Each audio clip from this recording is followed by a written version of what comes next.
Je m'appelle Laurie. Je voudrais savoir comment vous avez fait pour conserver tous ces documents et les objets que vous avez ramenés. Les petits documents. Alors d'une part, mon osvèche, je l'avais laissé dans ma chambre quand j'étais arrêtée. Quant aux petits documents, vous voyez, par exemple, le petit mouchoir, il a été un moment caché sur moi.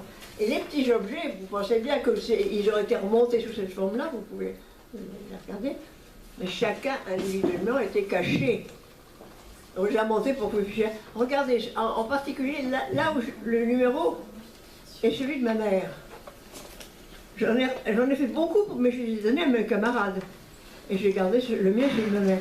Des petits objets comme ça, sculptés clandestinement, alors que j'étais censée monter des pièces pour les avions très fins.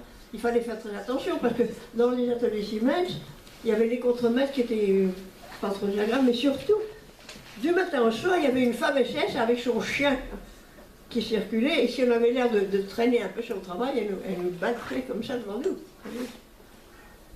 Tout ça, c'était des clandestins. C'est une forme de résistance.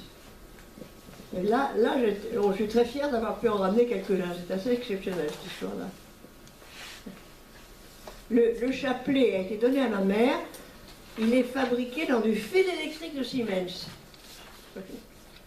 Et les petits objets, les petites croix de Lorraine, tout ça, c'est moi qui les fabriqué. J'en ai fait beaucoup que je donnais à des camarades que je ramenais chez moi clandestinement. Résister, et puis on se réunissait au 3e étage quand il y avait l'anniversaire. Moi j'avais reçu le petit mouchoir. Le petit mouchoir, vous pouvez le regarder si vous voulez.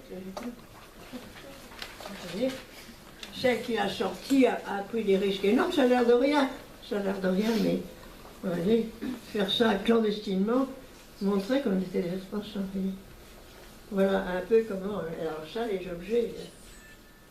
C'est quelque chose d'assez exceptionnel. Je m'appelle Mehdi et je voudrais savoir, quand vous parliez des chorales ou autres, est-ce que vous avez, par exemple, est-ce qu'il y avait autre chose, par exemple des pièces de théâtre ou autre? Est-ce qu'il y avait des pièces de théâtre, des spectacles dans le camp? Absolument, ni pièces de spectacle, ni spectacles, absolument pas. Tout ça était absolument clandestin. Quelquefois, pour les anniversaires des fêtes, on se réunissait en petit groupe entre nous, réciter ce que l'une ou l'autre se souvenait de poème. Mais rien d'officiel, rien autrement, on n'a absolument pas droit. Tout ça est du travail clandestin. Le choral est clandestin. On se réunissait, et quand on voyait, il y en a une qui faisait le guet, et puis quand on voyait un ou une SS, le groupe éclate, elle se constitue plus loin, et ça, certains jours, tout ça c'est très très difficile. Hein. Il n'y avait absolument pas de pièce dans le corps derrière. Tout ça était notre action clandestine de résistance. Oui, je continue. Et si vous dites ça, mais aussi pour, par exemple, pour les jours spéciaux, par exemple Noël ou les fêtes religieuses, est-ce que les Allemands ils laissaient quelques libertés? Alors, on n'avait absolument droit de rien. Alors, comme eux-mêmes étaient assez occupés pendant la fête, des fêtes entre eux, on avait un peu plus de disponibilité et on se regroupait entre nous, et parfois entre nationalités. Par exemple, il y avait, je sais plus, le Tchèque avait une belle chorale, elle venait chez nous, on s'échangeait. Mais toujours tout ça, jamais rien d'officiel, c'était clandestin. Yeni, et je voudrais savoir, est-ce que, comme on a pu l'étudier hier dans votre texte, qui expliquait que vous avez essayé de sauver des nouveau-nés, est-ce que vous avez réussi à en sauver quelques-uns? Oui, alors, je vais vous parler un peu de l'histoire de la Kinderzimmer, la chambre des enfants. Il y a d'ailleurs, je ne sais pas si certains de vous connaissent, il y a un roman, une fiction qui a été écrite par une de nos camarades, Valentine Gobi, a écrit un livre mais qui est une fiction. Et la réalité, moi je l'ai vécu dans mon livre, etc. Qu'est-ce qui se passe quand il y a les bébés de Ravensbrück? Alors, les premières années, il faut vous rappeler que le corps est créé en 1939. 39, 40, 41, jusqu'en 44. Si une femme arrive enceinte, quand la grossesse est détectée, on la fait avorter. Si la grossesse est avancée, elle accouche et le bébé est tué à la naissance. Noyé à côté, dans un seau, comme une portée de petits chats dont on ne veut pas. Bon. Mais à partir de 44, changement de perspective, sortant la fin de la guerre d'Afrique, les bébés sont gardés, la femme accouche à l'infirmerie centrale et m'amène dans cette petite pièce, une bloc des malades, qu'on appelle le bloc 11, dans une petite pièce en l'eau qui est la Kinderzimmer. Et après l'accouchement, elle est amenée là. Et la première fois que je rentre dans cette pièce, je suis retenue pour la soigner avec une camarade tchèque ou une yougoslave surtout. Je suis consternée parce que ces bébés ont l'air de vieillards, il manque d'hygiène totale. Alors dans cette petite pièce, il y a 2 chalits, 2 en bas, 2 en haut, pas le 3e étage parce qu'on n'aurait pas pu les attraper. Alors le bébé est amené après l'accouchement, là, couché au travers du lit. Il y en a jusqu'à 10 par paillasse. Il a sur lui une chemise, une seule couche de change et un châle. Or, un bébé, ça se change 5-6 fois par jour. Donc, manque d'hygiène totale. Et c'est là qu'on a organisé, si on peut dire, on l'appelle la résistance du camp clandestine. Trouvez-nous des bouts de tissu, n'importe quoi des chiffons, pour avoir des changes en plus. Et alors, risques et périls, elles sortent des bouts de tissu d'atelier, on a un petit peu de linge en plus. Et puis pour le lait, alors comment ça se passe? Ben, les femmes, les mères viennent leur donner le sein. Et la première, elle s'asseye à côté, et on passe à chacune son bébé. La première fois que j'ai vu une femme déportée avec un bébé au sein, je dois dire, c'était une image profondément choquante. Les femmes n'étaient pas toujours squelettiques comme on voit à la libération du camp, mais tout de même en très triste état. Bon, alors il fallait du lait. Et là encore, résister les femmes.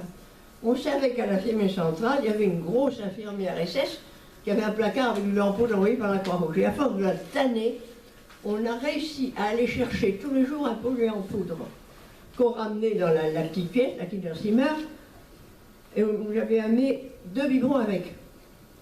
2 biberons, on ne remplit pas de question de bouillir, le manque d'hygiène totale. Alors on remplit les biberons, on passe aux mères, il fallait des biberons en plus. Appel à la résistance du camp. Trouvez-nous des petites bouteilles. Il faut dire que c'était comme une ville à Ramès. Il y avait des cuisines, il y avait tout, il y avait des milliers de femmes. Elle nous trouve encore 10 petites bouteilles. Des petites bouteilles. Bon, on remplit les bouteilles avec le lait du pot qu'on a cherché tous les jours et on le passe aux mères.